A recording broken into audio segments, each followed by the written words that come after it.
Hello and अस्सलाम वालेकुम। कैसे हैं आप सब? ठीक ठाक हैं। मैं हूं हिना जबीन, तो वेलकम करती हूं आपको अपने चैनल पर। आज की वीडियो में बनाने जा रही हूं सलमा यासीन, सितारा यासीन एंड सलमा के हस्बैंड रईस असगर पर। तो जी, बातचीत करने से पहले अगर आपने मेरे चैनल को अभी तक सब्सक्राइब नहीं किया तो कर लीजिए और नोटिफिकेशन का बटन ऑन कर लीजिए। तो चलते हैं वीडियो की तरफ। तो जी, वीडियो की तरफ आते हैं और आज मैं बात करने जा रही हूँ एक ऐसी बात आपके साथ शेयर करने जा रही हूँ जिसको सुनकर आप भी डेफिनेटली मेरे साथ अग्री होंगे। आप देखो, एक औरत जो है वो कितना दुख बर्दाश्त करती जाती है और एक औरत ऐसी है जो दुख देती जाती है सिर्फ। ठीक है, दो औरतों के बीच इतनी बड़ी बात हो रही है और वो दोनों हैं बहनें। सितारा के बारे में तो आप जानते हैं कि वो कितना हर वक्त अपने आप को गिराती है, एक गिरी हुई औरत की तरह। उसका पास्ट भी इसी तरह का ही है। उसने क्या कुछ नहीं किया सबके साथ। आज उसने जो किया है, यानी कि आज नहीं, इस वक्त नहीं, मतलब अब जो उसने किया है, अपनी ही बहन का घर जो उजाड़ा है। आप मुझे यहाँ पे एक बात बताएं, जब अल्लाह ना करे आप खुद अपने ऊपर लेकर आए कि अगर आप औरत हैं तो अगर अल्लाह ना करे आपके घर पे कोई आपके हस्बैंड के साथ इस तरह से कोई करना शुरू कर दे, कोई फेयर वगैरह चलाना शुरू कर दे, ठीक है, तो आपका हस्बैंड उसकी तरफ हो ज्यादा, ठीक है, उसके बाद फिर बातचीत करने के बाद आपके घर में लड़ाई झगड़ा शुरू हो जाए और आप उस औरत को नहीं मिलेंगे, ठीक है, वो तो बात होगी। तो आप मुझे बताएं कि क्या आप दोनों के बीच वो चीज सेम हो सकती है वापस दोबारा? मेरे ख्याल में तो वो चीज नहीं हो सकती है दोबारा। चाहे जितना मर्जी प्यार उसके बाद कर लो एक दूसरे को, जो मर्जी एक दूसरे के लिए कर ले, मेरे ख्याल में वो प्यार, वो चीज वापस कभी भी नहीं आ सकती जो उस बातों से पहले थी, यानी कि उसका अफेयर चलने से पहले जो उसके साथ थी, वो कभी भी वापस नहीं आ सकती। तो आप मुझे ये बताएं कि सलमा जो है इस वक्त किस सिचुएशन में है, उसके साथ जो हो रहा है, क्या वो वापस उसका हस्बैंड उसके साथ ठीक हो सकता है? कभी भी नहीं। उसको प्यार, उसके दिल में वो प्यार जाग सकता है, उसके दिल में वो चीज़, वो फीलिंग, वो सारा कुछ कभी भी नहीं अब आ सकता है वापस, क्योंकि नॉर्मली ऐसा ही होता आया है। आप अपने ऊपर थोड़ा सा फील करके देखिए कि अगर मेरे साथ ऐसा हो तो क्या होगा। एक बहन खास तौर पे जब वो ऐसा करेगी तो फिर क्या होता है। अब सलमा देखो, वो बोलना चाह रही है, बताना चाह रही है लोगों को। उसने ऐसे ही नहीं उठ के आके बोल दिया, आखिर कुछ ना कुछ तो बात थी ना जो उसने इतनी बड़ी बात आके सोशल मीडिया पे बता दी।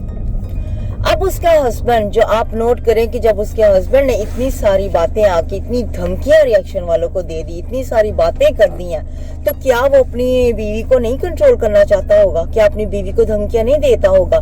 क्या अपनी बीवी को नहीं कहता होगा कि तुम्हारे बच्चे हैं, मैं तुम्हें छोड़ दूंगा अगर तुम ऐसे नहीं करोगी, मेरी बात नहीं मानोगी, तुमने अपनी माँ को संभालना है, बच्चों को संभालना है, अपनी जिंदगी यहाँ पे गुजारनी है, अगर नहीं मेरे साथ सही रहोगी तो मैं छोड़ दूंगा। अब वो फंस चुकी है, क्योंकि एक औरत तभी फंसती है जब उसके बच्चे होते हैं। बच्चे जो होते हैं ना, वो दीवार बन जाते हैं, तो बच्चों की वजह से अब वो कोई कदम नहीं उठा सकती। अब यहाँ पे सितारा के भाई, भाभी, देवर, जेठ, ये खानदान पूरा जो इसके साथ था, वो सारा खानदान उठ के अब इसके ऊपर प्रेशर डाल रहा है।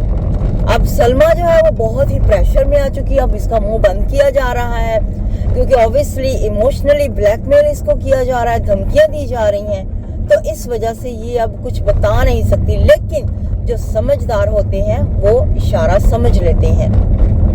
यहाँ पे सलमा इशारा दे रही है बार बार अपने इंस्टाग्राम पे, अपने फेसबुक नहीं, यूट्यूब पे, कम्युनिटी पे लगा के लोगों को बता रही है, तरीके से बता रही है, ताकि खुल के भी नहीं बता रही, क्योंकि उसे अपना घर भी देखना है।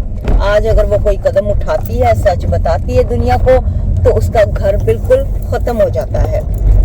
आप ही इंसाफ करें, ये क्या अच्छी बात की है? सितारा ने सारी दुनिया को तो ऐसे करती रही है, जहाँ पे रहती है वहाँ पे इसके अराउंड जो होता है कराची के अंदर, वो तो आप सबको पता है। अब उसने अपनी बहन को भी नहीं छोड़ा। क्या बहनें ऐसी होती हैं? ऐसी बहनों से तो ना बहन होना वो अच्छा है।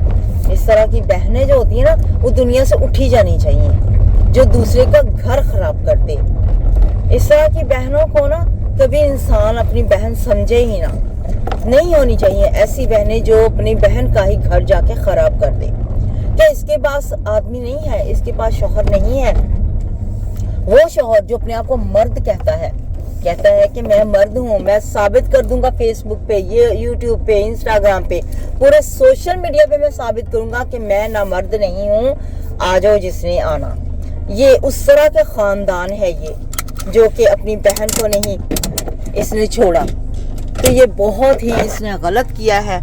यहाँ पे मेरा ख्याल है कि इसके सारे चैनल को सब लोगों को अनसब्सक्राइब करना चाहिए, क्योंकि इसने अपनी बहन के साथ ऐसा कर दिया। होता है ना कि इंसान किसी और के साथ करता है, इतना कुछ इसने किया है। और कितने रौब से ये पूरी व्लॉगिंग करती रही आज तक, सब कुछ ऐसे जैसे इसने कुछ किया ही नहीं है। तो ये बिल्कुल इसने गलत किया है। मुझे लगता है अब हमें सबको मिलकर ना सलमा को हिम्मत देनी चाहिए, क्योंकि हर वक्त सब कहते रहते हैं कि जी सितारा इतना कुछ सह रही है, इतना कुछ होने के बावजूद जो कुछ उसके साथ हुआ है वो कहीं कोई गलत कदम ना उठा ले, अपने आप को कुछ कर ना दे। यहाँ पे देखिए कि हमें डर है अब सलमा के बारे में कि सलमा अल्लाह ना करे कुछ ऐसा ना कदम उठा ले, क्योंकि सलमा जो है वो इतनी नेक, इतनी अच्छी औरत है। सलमा और अगर सितारा को देखा जाए तो दोनों बहनों में बहुत ही ज़्यादा फ़र्क है। कहते हैं ना कि ज़मीन आसमान का फ़र्क है। दोनों बहनें जो है ना बहुत ही फ़र्क है। वो देखिए वो 5 वक्त की नमाज़ पढ़ती हैं, हम मस्जिद में जाती हैं, अबाया पहनती हैं और काम करती हैं साथ साथ में। ये देखिए अपनी खुद की मेहनत करती है, सिर्फ व्लॉगिंग से अपना घर नहीं चलाती हैं, वो खुद जॉब करती हैं और अपने फैमिली को एज अ फैमिली ही रहती हैं। ठीक है, हर वक्त घर पे उसको खाना देना, हर वक्त खुद काम घर के सारे करने, इन दोनों में बहुत ही फ़र्क है दोनों बहनों में। तो मेरे ख्याल में कि हमें सबको मिलकर ना सलमा को सपोर्ट करनी चाहिए। जिस तरह से आप सब ने मिलकर हैशटैग कौसर का चलाया है, इसी तरह से जी हाँ जस्टिस फॉर कौसर को दिया है ना आपने, जस्टिस उसके लिए हैशटैग चला रहे हैं, तो मेरे ख्याल में हैशटैग सलमा यासीन भी होना चाहिए, जस्टिस फॉर सलमा यासीन। तो सलमा यासीन के लिए भी हैशटैग एक चलाना चाहिए। और जी अब सलमा यासीन जो है उनके हस्बैंड आके YT पे कहते हैं मैंने तो कुछ किया ही नहीं, मैंने सितारे ने, हम दोनों ने कुछ भी नहीं किया, हमारे ऊपर इल्ज़ाम है। जी सलमा ने कौन सा कुछ कहा है, मेरा नाम लिया या सितारा का नाम लिया कि इस तरह से किया है? तो वो साफ साफ तो बता रही है, नाम लेने की ज़रूरत नहीं थी, तो फिर वो क्यों YT पे आके इस तरह से सारी बातें कर रही है? ठीक है, कभी कोई चोर भी कहता है कि मैंने चोरी की है, ये वही हिसाब है। गाइस आप खुद बताएं कि चोर कहता है कभी कि मैंने चोरी की है? जब तक उसकी चोरी पकड़ी नहीं जाती है तो वो तो उतनी देर कहेगा ही। तो जब पक्की सामने आ जाएगी चोरी उसकी, फिर तो उसने चुप कर जाना है। अब ये रिएक्शन वालों को इतनी गालियाँ दे रहा है, इतना सारा कुछ भड़क रहा है, जैसे नहीं वो साजिद भड़का था, ये सेम वही हाल है। बस थोड़े दिनों की बात है, आप देखिएगा 1-2 दिन के अंदर अंदर इसकी भी वीडियो सारी डिलीट हो जाएंगे, जैसे साजिद ने अपनी वीडियोस डिलीट कर दिए ना। ये ख़ानदान ही इस तरह का है, वीडियो फिर बाद में डिलीट कर देते हैं, गलतियाँ कर लेते हैं, बाद में पछताते हैं। तो गाइज़ आज के रिएक्शन को इधर ही ख़त्म करती हूँ। अपना बहुत सा ख्याल रखिएगा। नेक्स्ट वीडियो तक के लिए मुझे अभी इजाज़त दीजिएगा। अल्लाह हाफिज़।